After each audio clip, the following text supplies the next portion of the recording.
Well, hello my friends. Alfredo here, the rebel turner, making a mess. Anyway, I am back. Well, actually part of today, which I'm going to say tomorrow. First part of the day was actually working on a boat.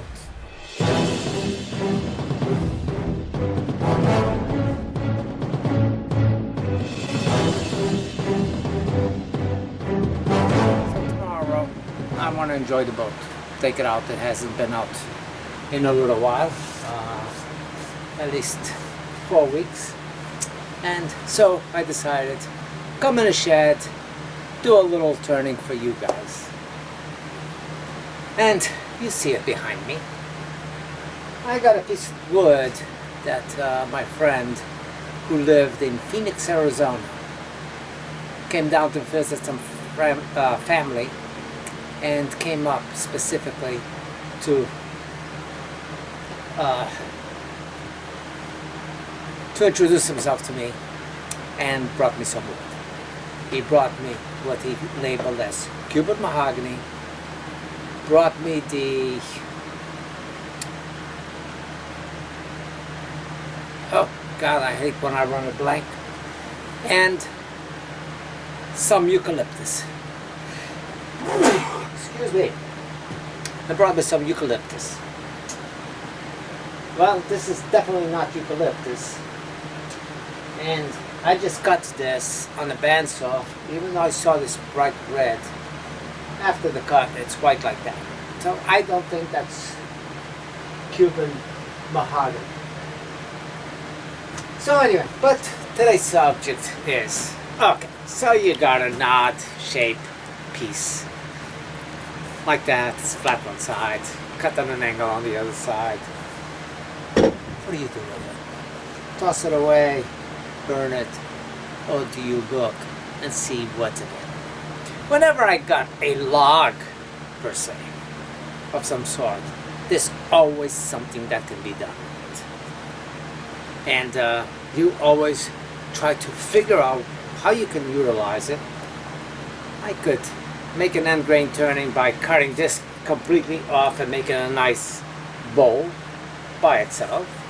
I could make a bowl and take it as far as I could and make it with a slight pedestal and this flat. Or I can make a bowl vessel. What in the world is a bowl vessel? Well, maybe I should have said ball vessel. So I'm going to see how much I can get out of that piece and create a ball looking vessel. The angle that it's cut at, that's pretty much the center of the log.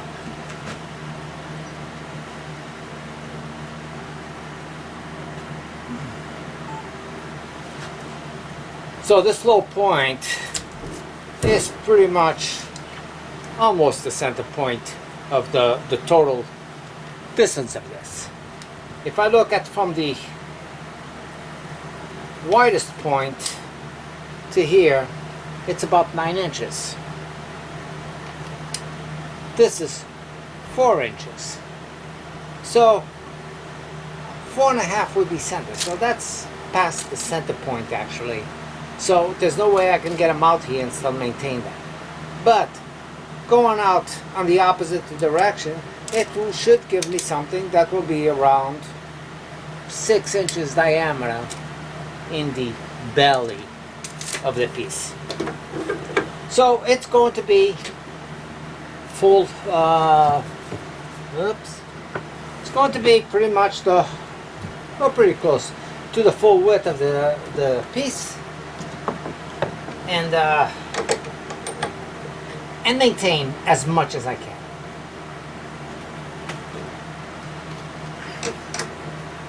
And you know something, it doesn't matter whether if it's Cuban mahogany or not Cuban mahogany. Once all said and done, and you work in different orientations, something good will come out of it. I'm set up with my spur drive in place. get it pretty close to that center point of this, a little more this way than this way, than towards me, and bring this up. Okay.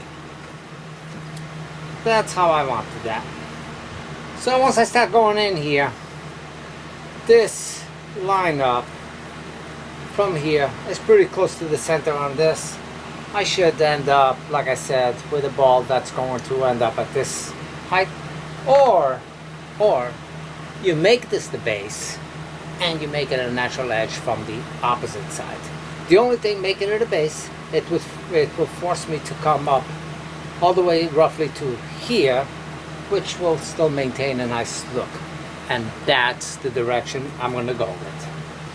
I'm going to turn this, make a tenon over here, shape this up a little bit into the shape that I'm looking for until I get away from this part being flat. I don't want a flat end on either part of this. Starting it off, what I want to do is I'm not going to come out here and start banging away at this. Since this is a solid piece of wood over here, I will start going in and out this way.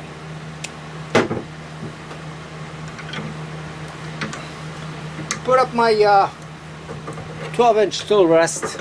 I don't need the small curve in there. Start it off with my 5/8 bowl gouge. I'm pretty close as far as this goes with the tool rest. Get a quick shaping on the bottom and then work it out.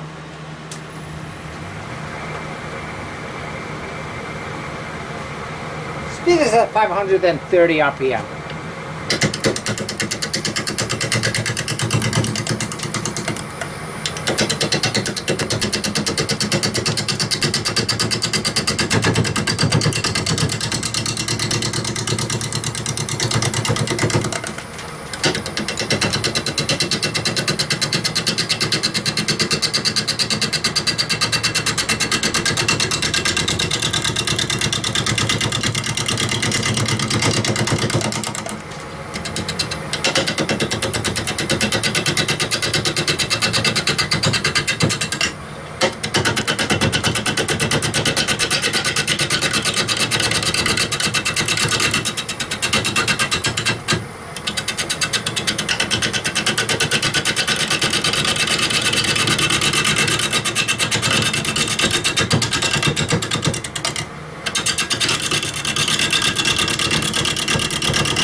Now it's been a while since I've sharpened up this tool, so I'm going to give it a quick sharpening, and there we go.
I'm pretty uniform with where I'm hitting the flat parts.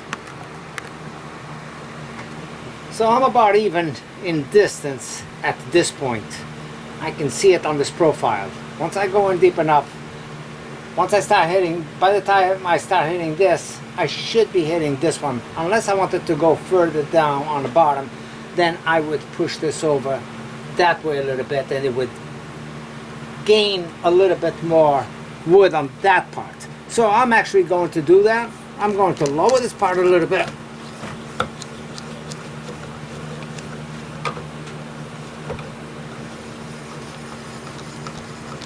Either way, the tenon is not done. So what I just did is I pushed this that way. Therefore, I'm going to be cutting more out of this area over here. It's going to catch up a little bit with this one, so it's not so off balance and I'm losing everything over here. Over here, I got plenty of room to make a tenon and remove this once once it's said and done. And looking at this wood, I'm going to say that this is most likely cherry and not mahogany.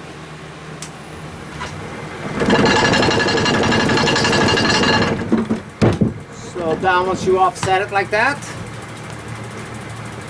it will get balanced pretty quick. I'm back to 400 RPM actually.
Now it's a matter of splitting this off, and this is side grain, so that will come out really easy.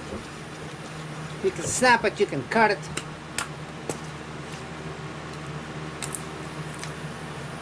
And that's all you need to do.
this wood is fairly wet, and I think it's going to look pretty good. I like the bit over here and the swirl marks that's going through here. The opposite bit is nice and yellow, a little bit more pronounced. So I'm going to see how this reacts till tomorrow. Tomorrow I'll come out here, finish it up, get rid of these little flap overs, which the wood is not the cleanest of cuts that I've done. So I'll see what's going on with it and what's the nature of the cleanup on it, how it goes, and hollow up the inside, and any decorations that I want to put on this, because the wood is a little bit on the bland side. When the wood is bland, then you add enhancements to it. When the wood has a lot to offer, then you don't need to do anything. You just let the beauty of the wood speak. So it's a judgment that we have to make all the time on when do we need to enhance it, when do we leave it alone. And sometimes, very simple, very uniform, a very bland color is also a desired look. So just because a piece might be not as pronounced on wood grain and stuff like that, don't think for a minute that it's not a desirable piece either.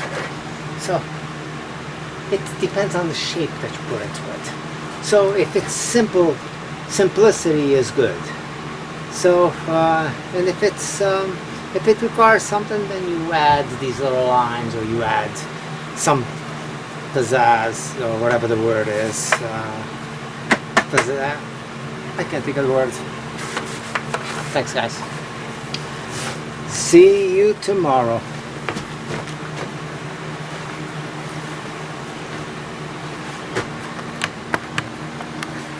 But it will be broken up into two days on the from beginning to end.